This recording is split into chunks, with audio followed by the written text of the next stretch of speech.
ಯಲ್ಲಾಪುರ ಪಟ್ಟಣದ ತಾಲೂಕಾ ಪಂಚಾಯತ್ ಆವರಣದಲ್ಲಿ ಗ್ಯಾರಂಟಿ ಯೋಜನಾ ಸಮಿತಿ ಪ್ರಾಧಿಕಾರದ ತಾಲೂಕು ಕಚೇರಿಯನ್ನು ಜಿಲ್ಲಾ ಉಸ್ತುವಾರಿ ಸಚಿವ ಮಂಕಾಳ ವೈದ್ಯ ಅವರು ಉದ್ಘಾಟಿಸಿದರು. ಗ್ಯಾರಂಟಿ ಯೋಜನಾ ಸಮಿತಿ ಪ್ರಾಧಿಕಾರದ ತಾಲೂಕು ಕಚೇರಿ ಉದ್ಘಾಟಿಸಿದ ಜಿಲ್ಲಾ ಉಸ್ತುವಾರಿ ಸಚಿವ ಮಂಕಾಳ ವೈದ್ಯ ಮಾತನಾಡಿ, ಜನರಿಗೆ ನೀಡಿದ ಭರವಸೆಯಂತೆ ನಾವು 5 ಗ್ಯಾರಂಟಿ ಯೋಜನೆಗಳನ್ನು ರಾಜ್ಯದಲ್ಲಿ ಯಶಸ್ವಿಯಾಗಿ ಜಾರಿಗೊಳಿಸಿದ್ದೇವೆ. 90% ಅರ್ಹ ಫಲಾನುಭವಿಗಳಿಗೆ ಈ ಯೋಜನೆಗಳು ತಲುಪಿದೆ. ಇನ್ನಷ್ಟು ಜನರಿಗೆ ಈ ಯೋಜನೆಗಳನ್ನು ತಲುಪಿಸುವ ಉದ್ದೇಶದಿಂದ ಯೋಜನಾ ಸಮಿತಿಯನ್ನು ರಚಿಸಿ ರಾಜ್ಯ, ಜಿಲ್ಲೆ, ತಾಲೂಕು ಮಟ್ಟದಲ್ಲಿ ಕಚೇರಿಯನ್ನು ಪ್ರಾರಂಭಿಸಲಾಗಿದೆ ಎಂದು ಹೇಳಿದರು. ಸೇರಿ ಒಂದು ನಿರ್ಧಾರ ಮಾಡೋದು, ನಾವು 5 ಗ್ಯಾರಂಟಿಯನ್ನ ಕೊಡುವಂತ ಕೆಲಸವನ್ನ ಮಾಡೋದು. 5 ಕಾರ್ಯಕ್ರಮ ಸಾಮಾನ್ಯ ಜನಕ್ಕೆ ಬಡವರಿಗೆ ಮುಡಿಸಬೇಕು. ಇದು ನಮ್ಮ ಗ್ಯಾರಂಟಿ ಕಾರ್ಯಕ್ರಮ. ತಾವೆಲ್ಲರೂ ಮನೆಗೆ ಹೋಗಿ ಆ ಸಂದರ್ಭದಲ್ಲಿ ಎಲ್ಲರಿಗೂ ಹೇಳಿ ನಮ್ಮನ್ನೆಲ್ಲ ಆಯ್ಕೆ ಮಾಡಿದ್ರು. ನಮ್ಮ ಪಕ್ಷ ಆಯ್ಕೆ ಆಗಲಿಕ್ಕೆ ಎಲ್ಲ ಸಹಕಾರ ಮಾಡಿದ್ರು.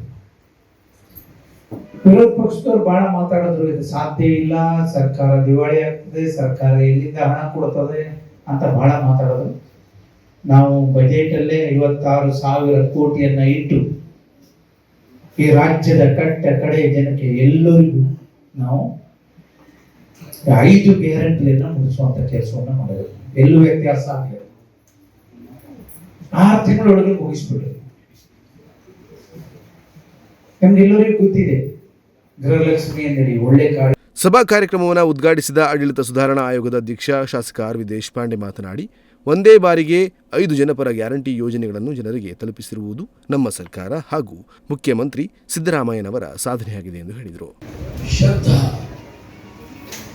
ಯಾರೂ ಹೊಸದಾಗಲ್ಲ, ಎಲ್ಲರ ಪರಿಚಯ ಇರುವ ಶಬ್ದ.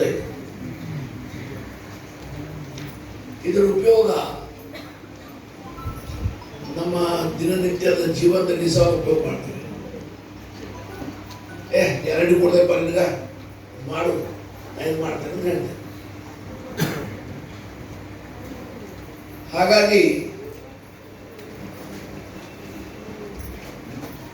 ನಮ್ಮ ರಾಜ್ಯದ ಅಧ್ಯಕ್ಷರು ಕೆಪಿಸಿ ಅಧ್ಯಕ್ಷರು ಡಿ ಕೆ ಶಿವಕುಮಾರ್ ಅವರು ಮತ್ತು ನಮ್ಮ ರಾಜ್ಯದ ಮುಖ್ಯಮಂತ್ರಿಗಳು ಗೌರವಿತ ಸಿದ್ದರಾಮಯ್ಯಜಿಯವರು ಮಂಕಾಳ ವೈದ್ಯ ಹೇಳಿದಾಗ ನಾವೆಲ್ಲರೂ ಕೂಡಿ ಅಧ್ಯಕ್ಷತೆ ವಹಿಸಿದ್ದ ಶಾಸಕ ಶಿವರಾಮ್ ಹೆಬ್ಬಾರ್ ಮಾತನಾಡಿ, ಗ್ಯಾರಂಟಿ ಯೋಜನೆಗಳನ್ನು ಅರ್ಹರು ಮಾತ್ರ ಬಳಸಿಕೊಳ್ಳಿ, ಇದರಿಂದ ಸರ್ಕಾರಕ್ಕೂ ಹೊರೆ ಕಡಿಮೆಯಾಗುತ್ತದೆ ಎಂದರು. ಈ ಸಂದರ್ಭದಲ್ಲಿ ಸ್ಥಳೀಯ ಕಾಂಗ್ರೆಸ್ ಪ್ರಮುಖರು, ಕಾರ್ಯಕರ್ತರು ಉಪಸ್ಥಿತರಿದ್ದರು. GN Bhat, Tattigadde, Nudisiri news, Yellapur.